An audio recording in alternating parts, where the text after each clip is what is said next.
Bonjour à vous et à vous tous, petite revue sur le reconstructible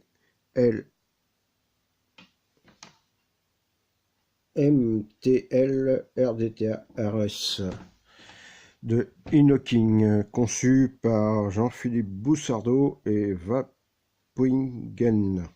Désolé pour la prononciation. Le petit atout se trouve comme ceci. Là, une signature de Vapwingen. Derrière, une petite notice avec tout ce qu'il y a dans la boîte, le crash code d'Inoking. L'autre signature de Jean-Philippe Boussardeau. On va voir l'intérieur. Un petit, je sais pas si on voit bien les deux visages des deux personnages. On ouvre la boîte. À l'intérieur, on a un petit cœur PD. Bon, on va laisser... Hop, une petite carte avec les deux signatures des deux personnes qui ont conçu cet atout-là. Un scratch code. Le petit arrest qui est ici. Hop. Voilà, on regardera ça tout à l'heure. À l'intérieur, hop, vous avez un sachet avec un tournevis, des vis de remplacement,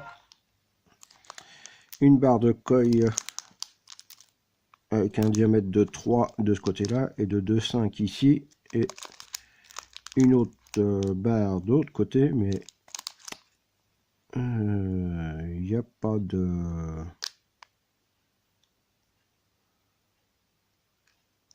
grosseur de coille.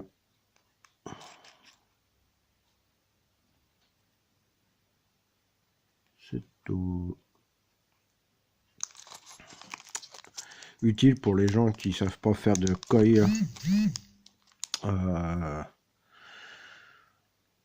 coille espacée. Nous avons un autre Pyrex de remplacement qui est teinté, un autre petit drip tip, des joints de remplacement. À l'intérieur, j'ai déjà utilisé un coil déjà fait. Vous avez du fil, il est en anome sur un axe de 0,3. Du Cantal, du coton et une autre petite carte, un petit livret de l'atto. Bon, un peu grand, qui vous détaille un peu la chose. Derrière, il vous montre comment utiliser pour mettre le coil, mettre le coton, imbiber, le trou pour ouvrir et les différents, pour mettre le doigt devant, les différents trous qui se trouvent. Mais je n'ai pas trouvé les grosseurs de trous, dommage. Ça j'en ai pas besoin, ça j'en ai pas besoin, ça j'en ai pas besoin. On va remettre ceci à l'intérieur. Hop, le petit atout. Alors, hop, on voit bien RS MLT LRDTA Inoking. Derrière les deux noms des deux personnages. Là, ici, on a une arrivée d'air ici et une grande ici. Quand on tourne, hop, dans le bon sens, on a les 4 trous qui se trouvent ici. On va monter un petit peu. Hop, mise au point. Voilà. Et après, on ferme si on veut 3 trous, 2 trous ou un petit trou. Ici, vous avez un autre trou pour un seul trou. Et on a le petit, un peu plus gros, le moyen et le plus gros ici. Ça dépend de votre vape. Le drip tip s'enlève, 510. Le capot, vous avez une flèche ici. Hop. Voilà. Moi, je sais pas, après utilisation, j'ai des trucs qui sont apparus au-dessus. La petite flèche, ça veut dire que vous poussez et vous mettez votre jus ici. Et en dessous, il y a un petit cœur. Hop, on dévisse la taux qui se trouve comme ça. Pour enlever le Pyrex, il tient bien. Le joint là-haut, il faut bien. Hop, et voilà. Ça, c'est fait.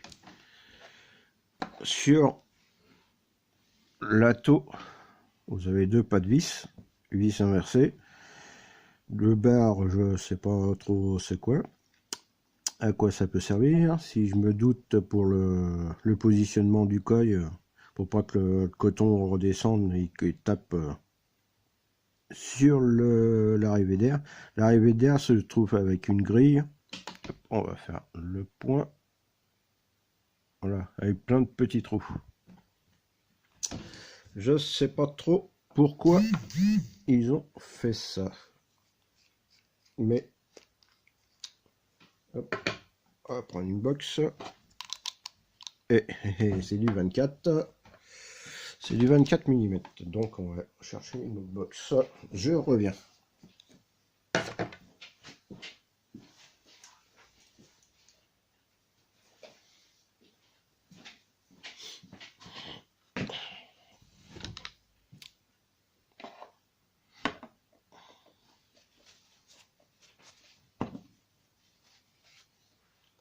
Hop, me revoici, me revoilà. Hop, je colle ça dessus. Je vérifie qu'elle est bien montée. Je vais prendre du Cantal 26 gauge. Hop, la boîte.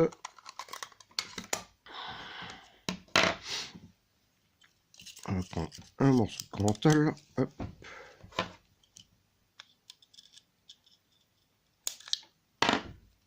Et voilà. Et on va prendre une de ces barres.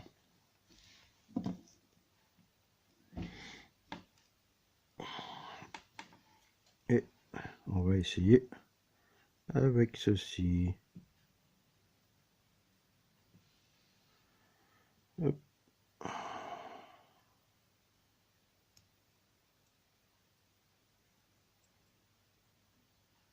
Et on entoure en comptant les spires.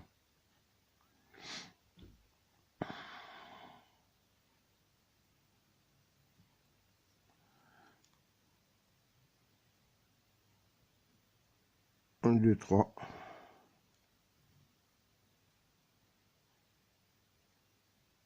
Un, deux, trois. Hop, hop, hop. 1, 2, 3, 4, 5, 6 et un 7.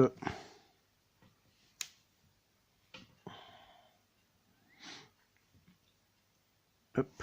On vient mettre le coil, le premier, le deuxième ici, et on revisse le tout. Par contre, c'est pas très pratique avec la barre.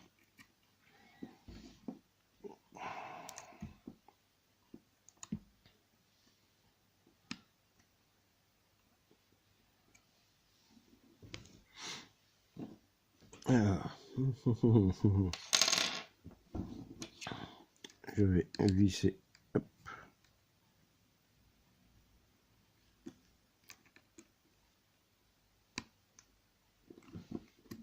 Ouais.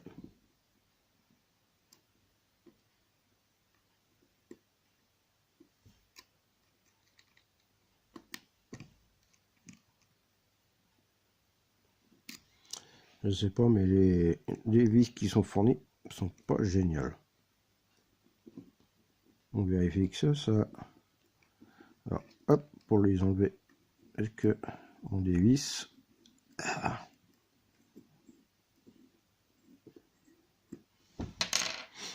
Je vais revisser dans l'autre sens. Est-ce que ça marche? Ça marche pas. Non. Pas très pratique l'outil. Pour faire les spires, oui, mais pour remettre la taux en place avec le coil, pas très pratique. Hop, ça...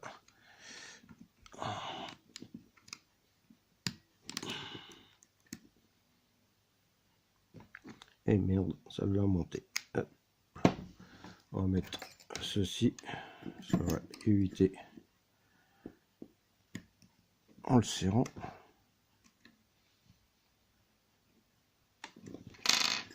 On regarde, ça tient. À mon avis, on est bon.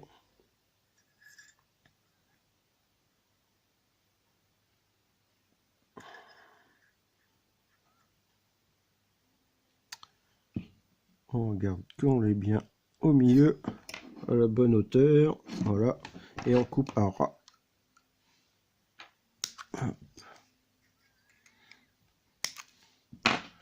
Voilà. Hop, on enlève ceci et on fait rougir. Et ça part bien descendre vers l'extérieur. Par contre, yeah.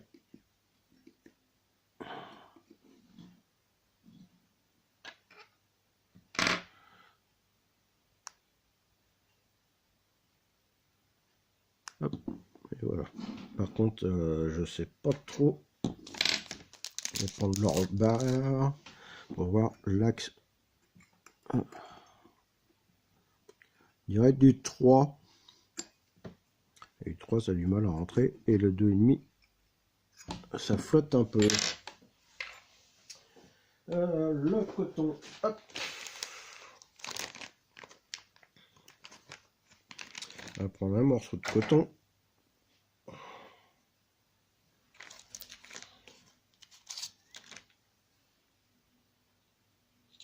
Hop. Je vais enlever un morceau.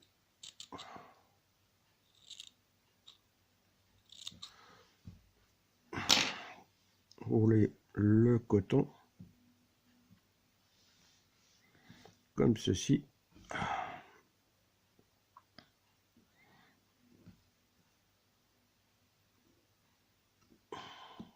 Et bon, bah, ça a l'air d'être du 3 mm. Hop, le positionner comme ceci. Là, je vais le couper ici. Et je le coupe à ras du plateau. Hop, voilà. Comme ça fait à peu près la chose. Je viens insérer le coton.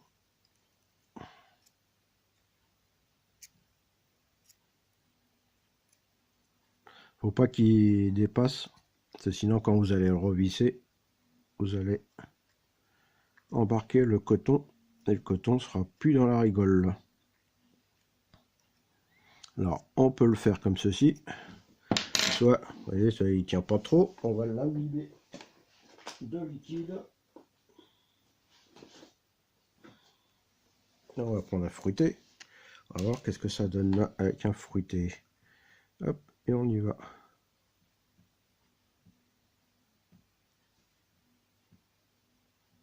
On imbibe le coton.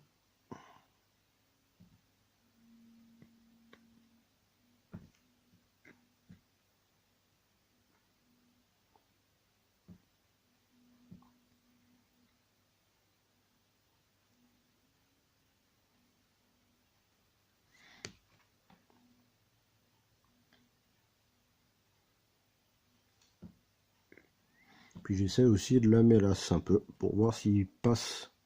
Mais logiquement, vu que c'est un reconstructible, c'est de la mélasse ça qui peut aller dessus. Hop.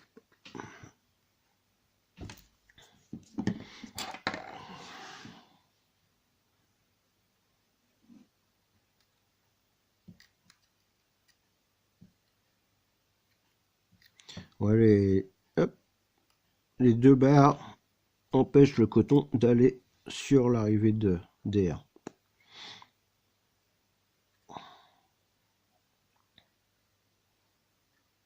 Hop. Et on vient positionner le coton de façon à pas être sur le pas de vis. Hop. Une fois que ça c'est fait, on regarde si il n'y a pas de point de chauffe. C'est nickel.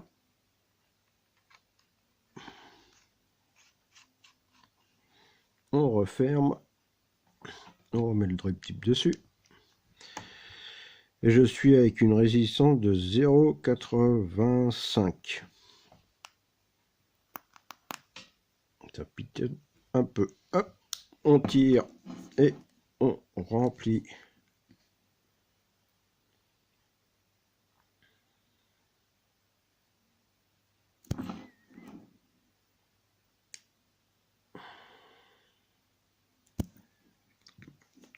Alors ça, le trou upset des gros trucs. On va ouvrir comme je l'aime avec le trou du mieux. Désolé.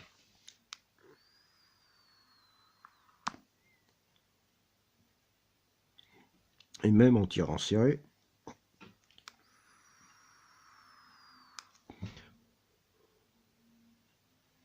Ça va. Bonne journée à vous et à la prochaine pour une nouvelle revue.